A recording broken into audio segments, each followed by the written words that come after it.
누가복음 1장 우리 5절로 7절 말씀까지를 보았습니다마는 우리 누가복음 1장에 있는 이 말씀을 보면서 우리 기다리는 믿음이라는 제목으로 우리 말씀을 생각할 때 하나님께서 이 시간 저와 여러분들에게 크신 은혜를 주시기를 원합니다.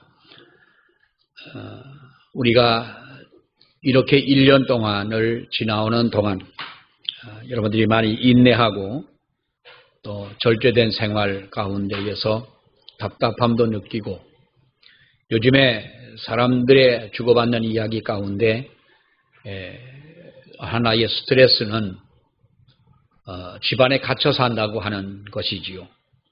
밖에 나가서 식사를 할 수도 없고 또 어디 가서 카페에 가서 커피 한 잔을 마실 수도 없는, 간다고 하더라도 뭐 테이크아웃을 해서 나와야 되고 그 카페에 앉아 커피를 마실 수 없는 이러한 세상이 되다 보니 정말 갈 곳이 없고 해야 할 것도 많은 제약을 받는 가운데 많은 스트레스를 받게 되는 줄 압니다. 이렇게 우리가 1년을 지나왔습니다. 어쩌다 보니 이제는 연말이 되었고 내일 모레는 이번 주에 우리 주님 이 땅에 오신 성탄절을 맞이하게 됩니다.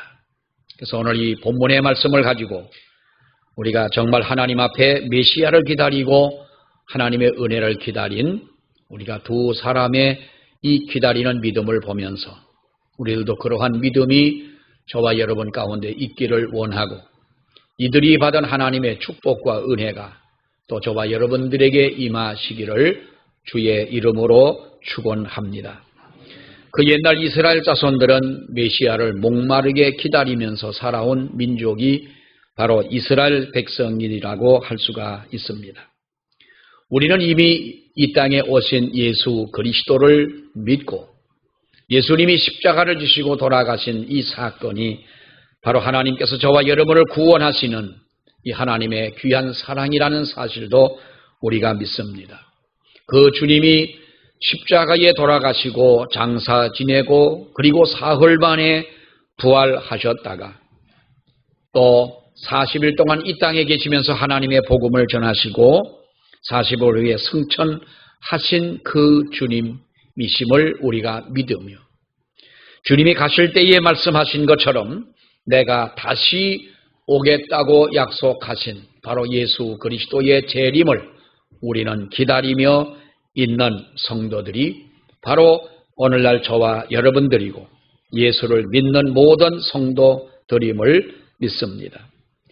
여러분, 그러나 이 이스라엘 백성들을 보면은 우리가 과거에 아직 이 땅에 오시지 않은 메시아, 바로 그 메시아를 간절히 기다리면서 그들이 살았는데 어찌 보면 우리가 재림의 주님을 기다리는 우리들이나 이 땅의 메시아를 기다렸던 과거의 이스라엘 백성들의 그 컨셉은 어쩌면 같다고 할 수가 있겠습니다. 하나님의 선민인 이스라엘 자손들이 메시아를 기다린 것이나 오늘 우리들이 그리스도를 통하여 구원함을 받은 모든 성도가 예수 그리스도의 재림을 기다리는 것이나 기다림은 동일한 것이지요. 어쩌면 어떤 때는 불안하고 초조하기도 하지만 어떤 때는 설렘과 기쁨이 있는 이런 기다림 속에 우리 사람들은 살아간다고 할 수가 있겠습니다. 오늘 이 본문 말씀에 보면은 특히 1장에 나타난 제사장 사가랴와 그의 아내 엘리사벳을 통해서 메시아 탄생을 기다리는 사람들의 그 자세, 바로 그들이 어떠한 모습을 가지고 무엇을 어떻게 생각하며 그리고 하나님 앞에 어떠한 은혜를 받았느냐라는 것을 우리가 생각해 봅니다. 연말을 맞아서 특히 내일 모레면 우리가 성탄절인데 다시 맞는 이 성탄절, 어쩌면 조용히 이 성탄을 보낼 수밖에 없는 바로 이러한 형편이긴 합니다만은 성탄과 연말을 맞는 우리들에게도 정말로 이와 같은 모습, 이와 같은 믿음이 있기를 주의 이름으로 다시 한번 축원합니다. 여러분, 의롭게 살면서 주님을 기다리는 이들의 두 사람의 믿음을 볼 수가 있습니다. 누가복음 1장 6절에 보면은 이 두 사람은 하나님 앞에 의인이라 그랬습니다. 주의 모든 계명과 규례대로 살았기 때문에 이들은 흠이 없는 사람이더라. 성경은 그렇게 우리에게 말씀을 해줍니다. 여러분, 사람들이 흠이 없이 세상을 산다고 하는 것, 정말로 무흠함 이러한 삶을 살아간다는 것, 이것은 사람들에게서 정말 우리가 어찌 보면 희귀할 만큼의 일이 아니겠느냐라는 것이죠. 사람마다 허물이 있고 사람마다 우리는 실수를 하게 되고 순간순간 우리의 마음속에 생겨지는 정말로 많은 어떤 악한 생각들이 우리들의 마음속에 생각 속에 가득할 수도 있겠는데, 이 사가랴와 엘리사벳이라고 하는 이 두 사람은 하나님 앞에 의로운 사람들이었고 계명과 규례를 지키는, 철저하게 하나님의 계명을 지키는 흠이 없는 사람들이었다. 특별히 이 사가랴라고 하는 이 선지자를 보게 되면 하나님 앞에 의롭게 보이려고 하는, 여러분 어찌 보면 겉으로 그렇게 보이려고 하는 그러한 삶이 아니라 하나님 앞에 잘 보이려고 의롭게 살았다고 하는 그의 삶이 우리에게 도전을 주는 그러한 부분이라고 할 수가 있겠습니다. 그가 하나님 앞에서 의롭게 살았다고 하는 것은 당시에 예수님을 핍박하고 반대하며 부인하던, 어찌 보면 바리새파 사람들과는 분명히 구별되게 살았다고 하는 것을 우리가 볼 수 있는 것입니다. 여러분, 어찌 보면 이 사가랴의 삶은 평탄한 삶은 아니었지요. 왜냐하면 당시에 이 바리새파 또는 사두개파, 이 사람들을 중심으로 해서 교권을 휘두르고, 그래서 바리새파에 속하지 않고 신앙생활을 할 수 있다고 하는 그 자체가 주변 사람들의 미움과 시기와 질투를 받는 바로 그러한 속에서 얼마나 그의 삶이 외롭고 힘들고 그리고 평탄하지 못한 그런 삶이었겠느냐를 우리는 생각해 볼 수가 있는 줄 압니다. 그럼에도 그는 상관하지 않았습니다. 하나님께서 그에게 맡기신 제사장의 사명을 충실하게 감당했던, 우리가 그 사가랴의 그 마음을 볼 수가 있는 것이지요. 여러분, 사가랴라고 하는 이 제사장이 어떻게 하나님 앞에 살아왔습니까? 어떻게 주님을 기다립니까? 그런 오로지 한 마음을 가지고 흔들리지 않았던 것을 볼 수가 있습니다. 주님을 기다리면서 자기에게 주어진 직책에, 직분에 충실하면서 주님을 기다렸다는 것과, 또 하나는 주의 계명과 율례를 바르게 지키면서 약속하신 그 메시아를 기다렸다고 하는 것이 우리들이 배워야 할 그 자세라고 할 수가 있겠습니다. 여러분, 이 말씀은 다시 말씀드리면 늘 약속의 말씀을 묵상하면서 살았다고 하는 것이지요. 기다리는 사람들이 분명히 붙잡아야 할 말씀이 없다면 우리가 이 험하고 정말로 어렵고 정치적으로 강하게 그들을 도전해 오고 어떤 세상적인 그야말로 권력과 빽이 없으면 지탱하기 어려운 그러한 상황 속에서 그가 그래도 하나님 앞에 기다리고 흔들리지 않았다고 하는 그것은 분명히 무엇인가 붙잡고 있는 것이 있지 않느냐 하는 것입니다. 사람들의 말에, 그리고 수없는 주변의 환경과 소리 때문에 얼마나 많이 흔들릴 기회가 있었겠습니까마는 이 사가랴는 그렇지 않았다는 거예요. 여러분, 그러나 사가랴와 엘리사벳이 무엇입니까? 그들을 지탱할 수 있게 해준 것이 여러분 무엇입니까? 하나님의 약속의 말씀을 붙잡고 있었기 때문에 그들이 기다리는 일이 가능하지 않았느냐 하는 것이죠.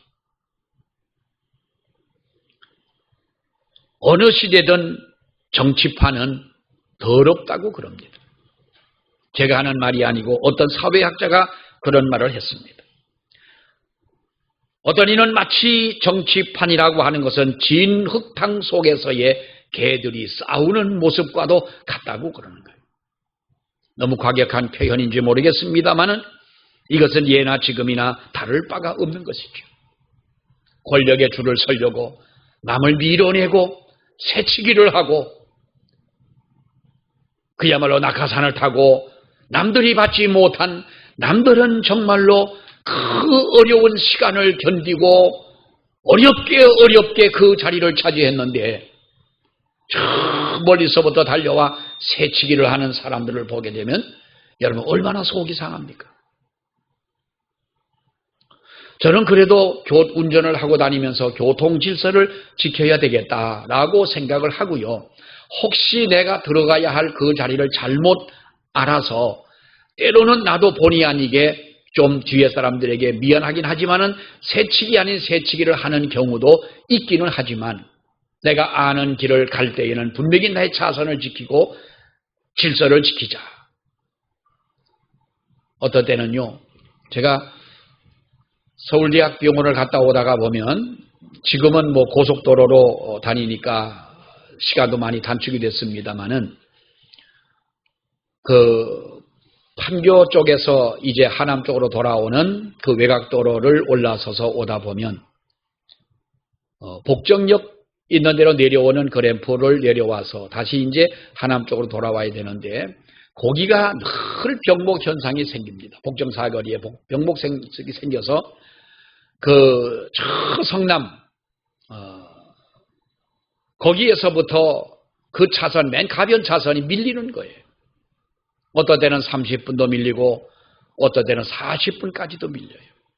그렇게 밀리고 밀려서 억지로 그 앞에를 오게 되면 어떤 차는 쏜살같이 옆으로 와가지고 내 앞으로 들어오겠다는 거예요.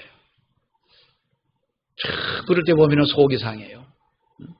누구는 바보처럼 내가 30분, 40분 그것도 병원 갔다 오는 사람이 그렇게 피곤하게 나는 그렇게 기다렸는데 너는 왜 그렇게 기다림도 없이 내 앞에 새치기를 치고 돌아오느냐. 여러분 사회라고 하는 것이 많이 그렇지 않습니까? 우리가 보면은 이 정치라고 세상이라고 하는 것 여러분 이런 일들을 우리는 너무나도 많이 보지 않습니까? 사가랴 시대에도 헤롯의 절대 권력 앞에 숨을 죽이고 살아가는 사람들이 그 앞에 아첨하고 그 앞에서 애교를 부리고 그 앞에서 점수를 좀 더 따려고 하고 그 사람의 눈에 보여야 뭔가라 사회적으로도 세상적으로도 권력 앞에 자기가 서야 할 자리를 찾으려고 이러는 사람들이 얼마나 많습니까? 여러분 헤롯은 아름답고 화려한 성전을 그가 지었습니다. 지어서 믿는 사람들에게 마치 선물을 하듯 화려한 성전을 건축을 해 줍니다. 믿음이 있어서 그러기보다는 유대 사람들의 환심을 사기 위한 하나의 정치적인 쇼였던 겁니다.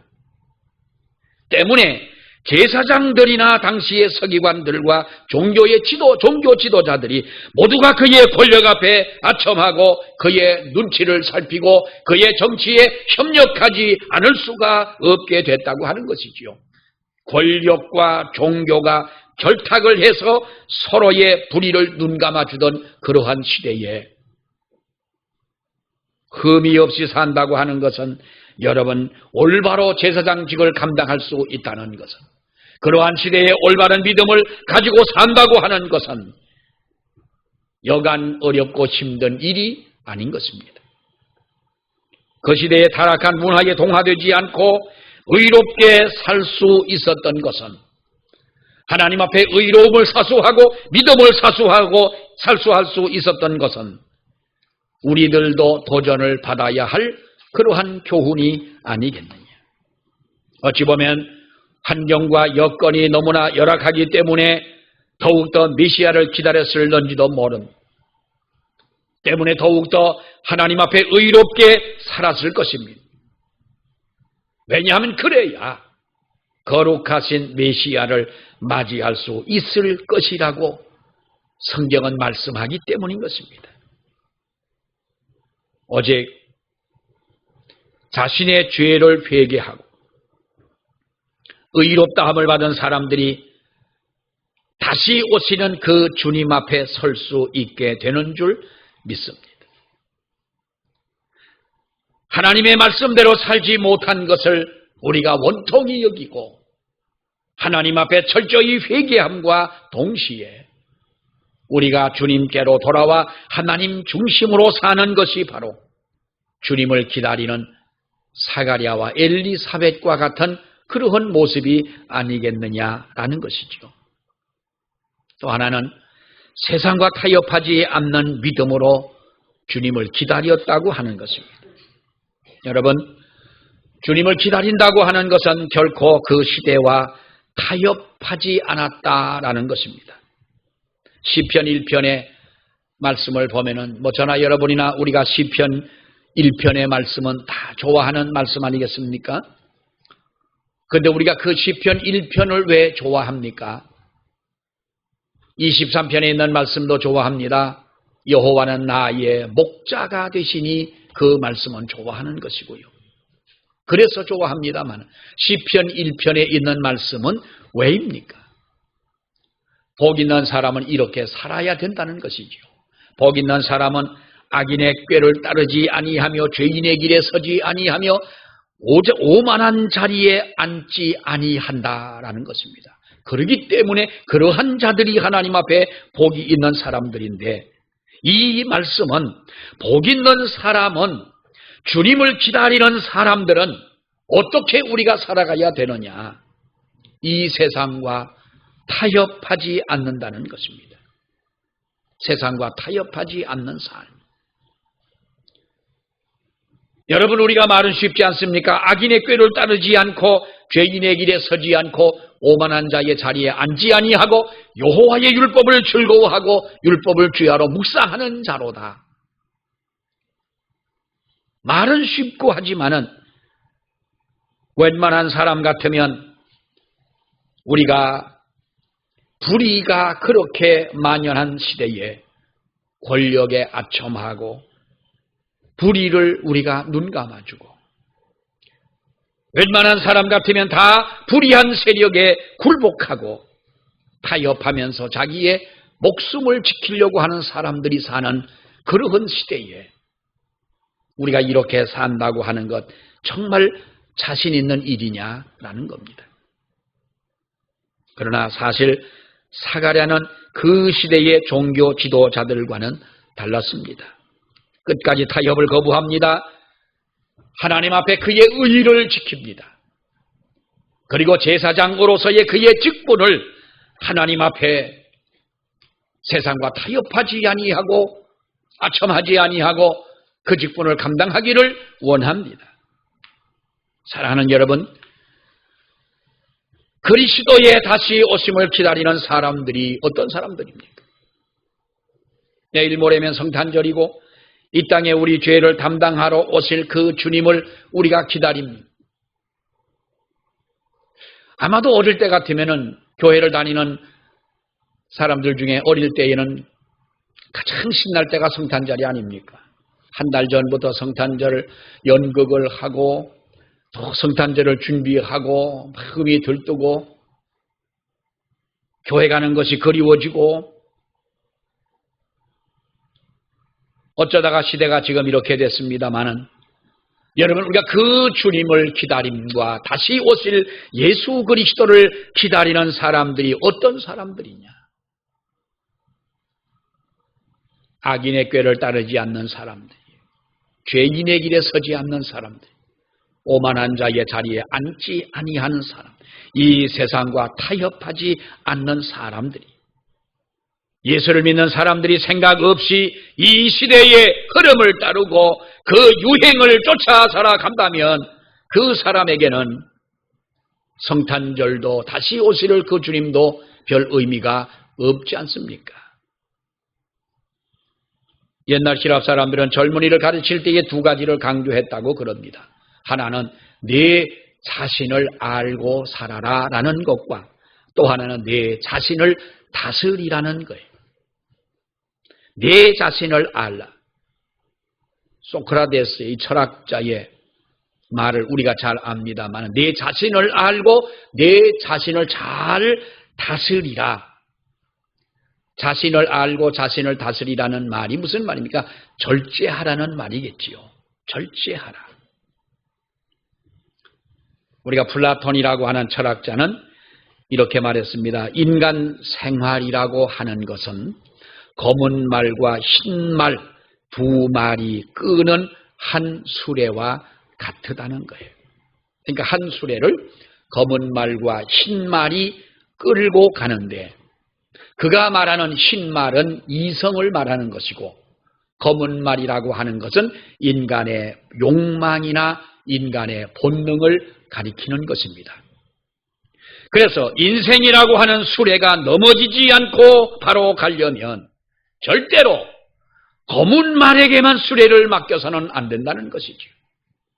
인간의 본능과 인간의 욕망에게만 맡겨서는 우리가 인생이라고 하는 수레를 목적지까지 우리가 갈 수가 없다는 것입니다. 그런데 많은 사람들은 여러분 어떻게 삽니까? 자신도 모르는 사이에 검은 말에 수레를 맡기고 우리가 살아가지 않습니까? 평생을 살아가며 우리는 본능으로 살지 않습니까? 인간의 욕망을 가지고 살아가지 않습니까? 하나님을 알지 못하는 세상 사람들이 가지고 있는 욕심을 따라서 우리도 그렇게 살아가지 않습니까? 나의 인생의 수레라고 하는 것이 하나님의 나라에 이를 때까지 우리가 여러분 넘어지지 않고 뒤집어지지 않고 쓰러지지 않고 갈 수 있다고 장담할 수가 있겠습니까?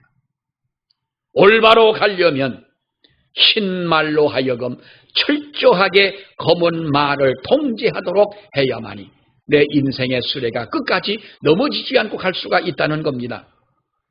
이것은 여러분 우리에게 금욕적인 삶을 살라는 말이 아닙니다. 철저하게 세상과 짝하고 타협하며 살아서는 안 된다는 것이지요. 우리나라의 역사를 보게 되면 60년대 초에 월남 전쟁에 참여하는 우리 많은 젊은이들이 있었습니다. 10년 동안 월남회가 전쟁을 하면서 5천 명이 넘는 젊은이들이 전사를 했지 않습니까? 그래서 남편을 보내고 아들을 보내고 형제를 월남에 보낸 이 가족들은 그야말로 그 전쟁 속에서 살아서 돌아오기만을 그토록 기다렸습니다. 살아서 돌아온 아들들에게는 정말로 기쁨의 만남이었지만 한 줌의 재가 되어 돌아온 사람들이 5천 명이 넘는다는 거예요. 70년대 들어서는 여러분 어땠습니까? 우리가 중동으로 많은 근로자들이 또한 파견이 돼서 갔습니다. 독일의 간호사로 가고 중동 지역에 이렇게 그 모래바람을 맞으면서 뜨거운 그 열대지방에 가서 정말 숨막히는 속에서 많은 근로자들이 가서 생활을 합니다. 그것 때문에 우리나라가 경제가 산 것 아닙니까? 그런데요, 남편이 돌아오기를 이렇게 간절히 사모하고 하던 사람들을 꼬박꼬박 보내주는 월급을 모아두었다가 지금 우리나라에 와 있는 외국인들도 마찬가지죠. 오늘 이제 텔레비전에 보니까 필리핀에인가요? 거기 쪽에 있는 그 동남아에 있는 어느 학교 선생을 하던 사람이 학교 선생을 휴직을 내고 한국에 와서 5년 동안 일을 했는데 돈을 벌어가지고 3년을 일을 했는데 3년 번 거를 꼬박꼬박 보냈어요. 자기 나라로 보냈는데 그 와이프가 그 돈을 잘 관리를 하고 해서 거기다 집을 지었어요. 2층 집을 지었는데 그 지역 사람들은 꿈에 그리는 일인 거예요. 2층 집을 시멘트로 짓는다는. 그런데 아직 완공이 덜 됐어요. 1층은 완공이 됐는데 2층은 완공이 덜 된 거예요. 그 사람이 말합니다. 다시 한국에 와가지고 3년만 가족과 정드는 가족과 떨어져서 열심히 일을 하면 2층도 마지막 다 완공을 하게 되고 이제 가족과 행복하게 살고 또 그리고 학교에 복직을 해가지고 학교 선생을 하겠다는 거예요. 그렇게 보내주는 월급을 차곡차곡 모아가지고 나중에 정말로 신랑을 만나고 아내를 만나 행복하게 사는 사람들이 있는가 하면 외국에 남편이 나가서 그렇게 뜨거운 바람을 맞으며 수고하고 애쓰고 땀 흘릴 때에 좀 미안한 얘기지만 다른 남자와 눈이 맞아서 바람이 난 여자가 있다면 아마도 그 여인은 자기 남편이 돌아오기를 원하지는 않을 거예요. 옛날에 단월교회에 제가 전도사로 있을 때 우리 아들을 낳으니까 이제 아이가 둘인 거예요.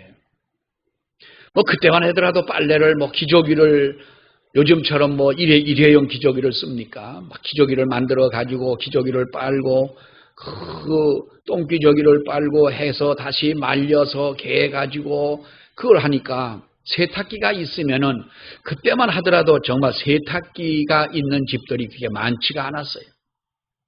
근데 어느 집에 세탁기를 판다는 거예요. 잘 돌아간다는 거예요. 뭐 세탁기가 잘만 돌아가면 되잖아요.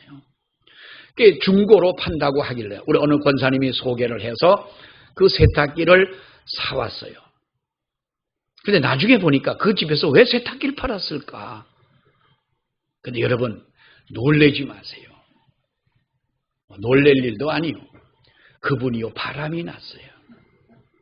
남편이 이제 얼마 안 있으면 중동에서 돌아오게 생겼어요. 그러니까 다 팔아먹고 도망가려고 팔았는데 그 판 걸 우리가 샀잖아요. 뭐 죄는 아니니까 그렇다고 뭐 바람난 사람한테 샀다고 뭐 그거 갖다 뭐 대로 물릴 일도 아니잖아요. 그게 참 희한한 전자제품 우리 집의 1호가 세탁기 1호가 그런 집에서 사온 거였었어요. 그 집이야 뭐 나중에 어떻게 됐을까? 뭐 안 봐도 비디오지요. 뻔한 거겠습니다만은 가정이 파탄되고 그럼 그 사람이 행복하게 살았을까? 전혀 행복하게 살았다고 우리는 기대할 수가 없지요. 사랑하는 여러분, 세상의 마음을 빼앗기고 이 세상을 너무나 사랑하고 세상에 안주하고 살아가는 사람들은 주님을 기다릴 마음이 없을 것입니다. 지금 이 세상에 사는 것이 이렇게 좋고 이렇게 행복하고 내가 놓칠 수 없는 이 좋은 기회인데 주님이 오신다면 어떻게 하겠느냐 차라리 불안해할 수밖에 없지요. 마지막으로 주님을 기다리는 자에게 하나님은 축복하십니다. 오늘 이 성경을 보십니다. 사가랴는 이런 마음으로 기다린 결과 뜻밖의 천사를 통한 놀라운 소식을 듣게 됩니다. 누가복음 1장 13절 14절에 보면 천사가 그에게 이르되 사가랴여 무서워하지 마라. 너희의 간구함이 들린지라 네 아내 엘리사벳이 네게 아들을 낳아 주리니 그 이름을 요한이라고 하나. 세례 요한의 아버지인 거 아닙니까? 그리고 14절의 말씀에 보면은 이렇게 말입니다. 너도 기뻐하고 즐거워할 것이요 많은 사람도 그의 태어남을 인하여 기뻐하리니라고 말씀합니다. 여러분, 사가랴나 엘리사벳도 아브라함처럼 이들도 이제는 다 나이 먹고 늙었는데 그에게 아들을 주신다는 겁니다.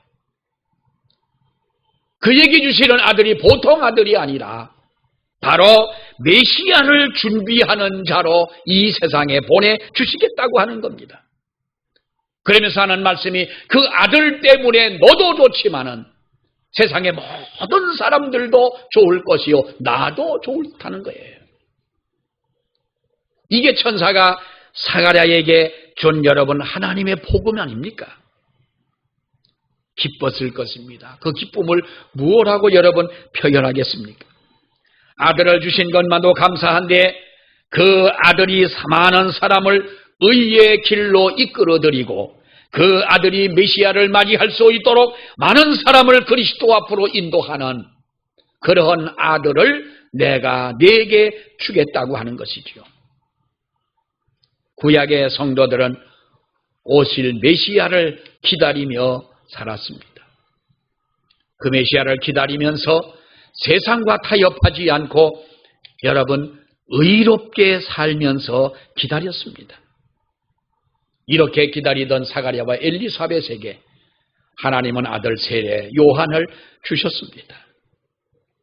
여러분, 신랑 되신 예수님을 맞이하기 위해서 세상과 타협하지 않고 세상의 마음을 빼앗기지 않고 우리도 살아가야 되겠다고 하는 것이지요.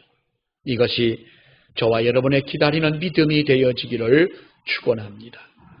기도하겠습니다. 하나님 아버지 은혜를 감사합니다. 오는 25일 성탄절을 저희들이 이렇게 기다리면서 사가랴와 엘리사벳의 믿음처럼 우리도 주님을 간절히 기다리는 믿음으로 아버지 앞에 살아가기를 주여 원합니다. 특별히 죄악된 세상과 타협하지 아니하며 나의 인생을 욕망과 본능에 맡기지 아니하며 하나님이 우리에게 주신 귀한 말씀을 붙잡고 흔들리지 않고 끝까지 나아가기를 주여 원합니다. 우리에게 그러한 믿음을 더하시고 은혜를 더해 주시기를 간절히 원하며 하나님의 기쁨이 되고 많은 사람들에게 또한 기쁨을 나눠줄 수 있는 하나님 믿음 갖는 저희들이 되게 하여 주시옵소서. 예수님 이름으로 기도하옵나이다. 아멘.